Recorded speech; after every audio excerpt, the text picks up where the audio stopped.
ये कॉन्फिडेंटली क्यों कह रहा हूँ, आज तक जवान और किसान हर चीज से वंचित। ये क्रांति की जननी है, क्योंकि हम यहाँ लाए ओआरओ पे हम ले नहीं पाए। क्यों नहीं ले पाए? क्योंकि ये हिंदुस्तान है, हम संविधान का मान। भाई साहब, हमारे पास AK-47 रहती है और यही कश्मीर में हमारे एक जवान को, CISF के जवान को लड़का आके उसको मारता है। उसके जब दिल में चाहे ना 1000 आदमी को उधर सुला सकता था, पर वो चाहता है, वो सहन करता है। वो तो हमारे पास सहन। जब सत्ता पक्ष, जब विपक्ष सारे नेता सो गए थे, तो इस देश का किसान खुद उठ और इस देश के लिए उसने 3 काले कानून वापस। उसमें एक काला कानून जो उसके लिए तो फायदेमंद था, जो भंडारण का था, जिसमें अडानी और के स्टोर भरने थे, अगर वो पास हो जाता तो इस देश की जनता को राशन नहीं मिलता, वो अडानी के गोदाम। उसने वो लड़ाई लड़ी। जो हमने तिलक और ये लाल कपड़े जो हिंदुत्व को एक तरह से प्रकाशित कर रहे हैं, सच ये है कि इसके ऊपर जो टैग लगा दिया ना डबल स्टैंडर्ड लोगों ने, इनका चरित्रहीन लोगों ने इसको ठग लिया। जो संत चरित्र है वो हिंदू, मुसलमान, ईसाई, किसी पंथ विशेष, किसी पंथ का ना वो विरोधी होता है, ना वो किसी पंथ के संकीर्ण मानसिकता में बंधा हो। धर्म का मतलब होता है, धर्म आपको पता है ना, धर्म की छोटी सी परिभाषा है, कृते च प्रति कर्तव्यम एष धर्म सनातना। सुनिए पूरी बात है। जो पूरे मानव सभ्यता इस समय धर्मों के नाम पर जूझ रही, आपस में लड़ रही है, वास्तव में धर्म को एक्सप्लेन करने वाले अज्ञानी लोग हैं। मैं मेरे सामने बिठाओ उन समझ था और रहेगा। हमारे और इसमें बहुत जमीन आसमान का फर्क है। तो मैं आपको कहना चाहूंगा, हमें किसी के साथ मत जोड़ो। उनका और हमारा कंपेयर। भाई साहब, हम पूरे 2% नहीं, हम तो सरकार बनने की बात कर रहे हैं। ये तो सब लोग कह रहे हैं, ये तो 47 से लोग यही कह रहे हैं। आप इतना कॉन्फिडेंस किस तरीके से? क्यों कॉन्फिडेंस के साथ कह रहे हैं? हमारे देश में सारे सैनिक बोलने दीजिए, पहले आपके रिप्रेजेंटेटिव है। देखो, ये कॉन्फिडेंटली क्यों कह रहा हूं कि आज तक जवान और किसान हर चीज से वंचित है। ये क्रांति की जननी है, क्योंकि हम यहाँ लाए नहीं। ओआरओपी तो आप ले नहीं पाए, आप कह रहे हैं वंचित है। ओआरओ पे हमें, हाँ, बात आपने बिल्कुल सही कहा, वो तो आप ले नहीं पाए। ले नहीं पाए। क्यों नहीं ले पाए? क्योंकि ये हिंदुस्तान है, हम संविधान का मान रखते हैं। भाई साहब, हमारे पास AK-47 रहती है और यही कश्मीर में हमारे एक जवान को, CISF के जवान को लड़का आके उसको मारता है। उसके जब दिल में चाहे ना 1000 आदमी को उधर सुला सकता था, पर वो चाहता है, वो सहन करता है वो चीज का। तो हमारे पास सहनशीलता है। तो इनके साथ मैं आपको कृपया कहना चाहूंगा कि उनके साथ हमें कंपेयर मत करो। एक बार देखते तो लेना केजरीवाल में और हमारे और बाकी में क्या डिफरेंस है। जब तक हम नहीं, ये जो लोग कहेंगे ना वो एक्टिविटी, हाँ, पर्दे के आपके तो एक्टिविटी दिखेगी तभी आपके बारे में लिखेंगे। हम तो यही जानने के लिए आप बिल्कुल सही क्वेश्चन है और बता रहा हूं उसके बारे में। इस देश ने एक्टिविटी देखी, जब सत्ता पक्ष, जब विपक्ष, जब सारे नेता सो गए थे, तो इस देश का किसान खुद उठ के आया था और इस देश के लिए उसने 3 काले कानून वापसी करवाए थे। उसमें एक काला कानून जो उसके लिए तो फायदेमंद था, जो भंडारण का था, जिसमें अडानी और के स्टोर भरने थे, अगर वो पास हो जाता तो इस देश की जनता को राशन नहीं मिलता, वो अडानी के गोदाम में चला जाता। उसने वो लड़ाई लड़ी। उन 13 महीने के अंदर दिल्ली से लाहौर तक के टोल फ्री थे, अकेले किसान के नहीं, सभी के फ्री थे। और टोल फ्री हम करके देंगे, ये हम 13 महीने दिखा चुके हैं। और किसान 2%, 4% वोट बैंक के लिए नहीं, यहाँ पार्टी की राजनीति करने नहीं आए, यहाँ किसान और जवान इकट्ठा हुआ है देश को आगे ले जाने के लिए। क्योंकि यहाँ खुद का लालच नहीं है, किसी को अपने घर नहीं भरने हैं।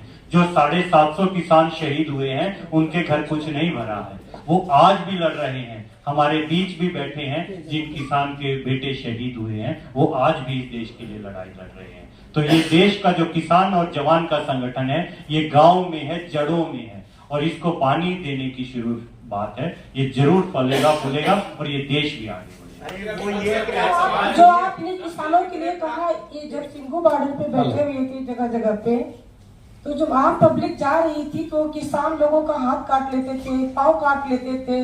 आपने देखा होगा, सुना होगा टीवी में, और वहां पे तमाम सारा आक्रमण लगा रखे थे। बिल्कुल ये कैसा है? बिल्कुल सही कहा आपने। आपने अपने प्रश्न का उत्तर दे दिया। टीवी में देखा था, टीवी में हम वहाँ लाइव बैठे थे। मैं गई थी। हाँ, तो ये बीजेपी और आरएसएस के लोग जो है ना, वो हर जगह है, हमें कहने की जरूरत नहीं है, लेकिन हमने उनको बहुत हद तक कंट्रोल किया और फिर भी कह रहे हैं। वहां आज भी वो Singhu border, Tikri border, Ghazipur border खत्म नहीं हुए हैं, वो दिल्ली के पास ही है। आज भी जाइए और पूछिए उन गांव वालों से, उन गरीबों से, क्या उन्हें भरपेट भोजन मिल रहा है? वो रो रहे एक थे। अधिकारी जी काम कर रहे थे जी जी। और उनका हाथ काट लिया गया। आज भी वो प्रत्यक्ष हमारे जानने वाले हैं। उधर से लोगों का आना जाना नहीं, बिल्कुल नहीं। अवैध कर दिया गया जी। था, है ना? वो एकदम से उसको कि वो गलत साबित कर दिया किसी गया। भी किसान ने ऐसा काम नहीं किया और आगे भी नहीं होगा, कभी भी नहीं होगा। मैं खुद नहीं, वहाँ जो 43 लोकसभा सीट है तो सब जगह सभी जगह के लोग सुनो, होने चाहिए। एक एक से मैं बोलता हूँ, क्योंकि हम सैनिकों के लिए कोई जाति धर्म नहीं। जो हमें आज कोई भी आ जाए, मैं डॉक्टर एपीजे अब्दुल कलाम को मानता हूँ, मानता था, बहुत मानता हूँ उनको, तो हमें कोई लेन देन नहीं। स्वामी जी हमारे साथ आए हुए हैं, तो आप भी कल हमारे साथ आ सकते हैं। कोई मुस्लिम भी धर्म गुरु को हमारे साथ आ सकते, ऐसा कोई जरूरी नहीं है ना। तो हमारे सैनिकों के लिए ना कोई जात है, ना पात है, ना पंथ है, ना कुछ नहीं। हमारे लिए सिर्फ मानवता एक धर्म है। तो ये आप मत सोचिए कि इसका हिंदू और मुस्लिम और इसके साथ में रूप नहीं दीजिए, क्योंकि ये हमारे रूप नहीं दे रहा हूँ, मैं आपसे सवाल कर रहा हूँ। मैं रूप नहीं दे रहा हूँ, सवाल कर रहा हूँ। बहुत अच्छा सवाल किया है युवक ने, और करुणाई की चेतना ऐसी ही होनी चाहिए कि धर्म के नाम पर ये जो हमने तिलक और ये लाल कपड़े जो हिंदुत्व को एक तरह से प्रकाशित कर रहे हैं, सच ये है कि इसके ऊपर जो टैग लगा दिया ना इन डबल स्टैंडर्ड लोगों ने, इनका चरित्रहीन लोगों ने इसको ठग लिया है। जो संत चरित्र है वो हिंदू, मुसलमान, ईसाई, किसी पंथ विशेष या किसी पंथ का ना वो विरोधी होता है, ना वो किसी पंथ के संकीर्ण मानसिकता में बंधा होता है। धर्म का मतलब होता है, धर्म आपको पता है ना, धर्म की छोटी सी परिभाषा है, कृते च प्रति कर्तव्यम एष धर्म सनातना। सुनिए पूरी बात धैर्य से। जो पूरे मानव सभ्यता इस समय धर्मों के नाम पर जूझ रही, आपस में लड़ रही है, वास्तव में धर्म को एक्सप्लेन करने वाले अज्ञानी लोग हैं। मेरे सामने बिठाओ उन समस्तों को। आपसे ही कहना, आपने बात कहा तो आपने कहा इसको बदनाम कर दिया है। हाँ जी, आपने ही संत बजा के परिचय दिया है। हाँ जी। कि मैं मजाक गलत कर रहा हूँ। नहीं तो मैं इसलिए तो बता रहा हूं, आप उसको गंभीरता से लीजिए, ऐसे आप उसको चंचलता से मत लीजिए। धर्म का तात्पर्य होता है कृते च प्रति कर्तव्यम। आज आपके सामने ये जो बात आ रही है, इन्होंने कहा कि आर्थिक जगत का जो आतंकवाद है, जो आर्थिक आतंकवाद ने पूरी मानव सभ्यता को परेशान करके रख दिया है। जैसे हमारा एक सूत्र है, देखो वैदिक प्रणाली में कहा जाता है कि माता भूमि पुत्रोहम पृथ्व्या, ये धरती पुत्र किसान बैठे हैं, ये उत्पादन करते हैं तो पूरी दुनिया का पेट भरते हैं। उत्पादन कौन करेगा? किसान करेगा। जो खेती का काम है, खेती एक धंधा नहीं है, कृषि संस्कृति है, उसको एग्रीकल्चर कहा जाता है। आज वो मुनाफे और घाटे का सौदा बना दिया बाजारवाद ने। जिसके लिए आपकी आत्मा तड़प रही है, जिसके लिए पूरी मानव सभ्यता तड़प रही है, वो तड़प रही है परिवार मूलक प्रबंधन के लिए। सिक्के से प्रधान वस्तु है और वस्तु से प्रधान व्यक्ति है और व्यक्ति से प्रधान विचार है। आज आपके आमने सामने विचार बैठा है, समाधान का विचार बैठा है। इसलिए मित्रों, धर्म के नाम पर जो रक्त बहाया गया, धर्म के नाम पर जो नफरत फैलाई जाती है, धर्म के नाम पर जो भेदभाव किया जाता है, सिर्फ ढाई आदमी है दुनिया में। एक नारी शरीर है, एक पुरुष शरीर है, आधा वो किन्नर भाई लोग जो अपने 10-10 रुपए मांगते रहते।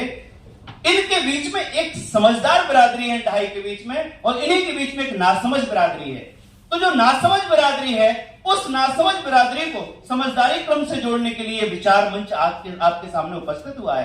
परिवार मूलक प्रबंधन हर किसी के जीवन के लिए जो आजीविका है वो चाहिए। नेतृत्व किस लिए चाहिए हमको? नेतृत्व घर में मां करती है ना, समाज की इकाई मां होती है, और मां जिस तरह से परिवार का प्रबंधन करती है ना, सबसे पीछे खाना खाती है, सबको सुलाती है, सबका ध्यान ख्याल रखती है, ऐसा ही समाज को नेतृत्व चाहिए, परिवार मूलक नेतृत्व चाहिए। इसलिए एक फकीर, एक संत, एक महात्मा आपके बीच उपस्थित हुआ है, क्योंकि राजनीति भटक गई है। ये जो राजनीति है वर्तमान में शोषण और हिंसा पर जो टिकी हुई है। आपसे जानना चाहता हूं। बहुत सुंदर तुमने प्रश्न किया। उन्हीं से हमने एक दिन मुलाकात की झांसी के पैरामेडिकल कॉलेज में। 2017 की घटना है, जब वो सीएम बन के आते हैं तो वहां पर समस्त पत्रकार बंधु और पूरा ऑडिटोरियम हॉल भरा होता है पैरामेडिकल झांसी का, और मैं एक परिव्राजक होने के नाते उनके सामने उपस्थित होता हूं, और जब वो कहते हैं, क्योंकि व्यवस्था आप सब समझ रहे हैं, धरती क्लाइमेट चेंज से जूझ रही है, पूरी धरती पर ग्लोबल वार्मिंग बढ़ रही है, पूरी धरती प्राकृतिक आपदाओं से जूझ रही है, पूरी मानव सभ्यता करारी बंधुता के लिए आस लगाए बैठी है। मित्र, जब उस आदमी ने हमारी बात का उत्तर दिया तो झुंझला गया। वो बोला हमने अवैध बूचड़ खाने बंद कर दिए। तो हमने कहा जो तुम्हारे वैद्य हैं क्या वो न्याय संगत हैं? क्या निरीह प्राणियों का वध, इस देश के सारे वैज्ञानिक, दुनिया के सारे वैज्ञानिक कह रहे हैं कि निरीह प्राणियों का रहना धरती पर उतना जरूरी है जितना प्रकृति नियंत्रण करती है। बिना धर्म की राजनीति नहीं होगी क्या? नहीं, धर्म का बिना धर्म के, भैया बिना धर्म के तो तुम्हारा जीवन नहीं चलेगा। साधु संतों के क्या राजनीति नहीं हो सकती क्या? नहीं, आपका प्रश्न फिर वहीं जा रहा है जो कह रहे हैं मीडिया वाले। आप हमें देख नहीं पाएंगे क्योंकि हम मीडिया में नहीं हैं, नहीं तो नूह में सबसे पहले रोकने वाले हम ही थे, गए भी हम ही थे और रोका भी हम ही ने था। इस देश के सैनिक और किसान ने रोका था।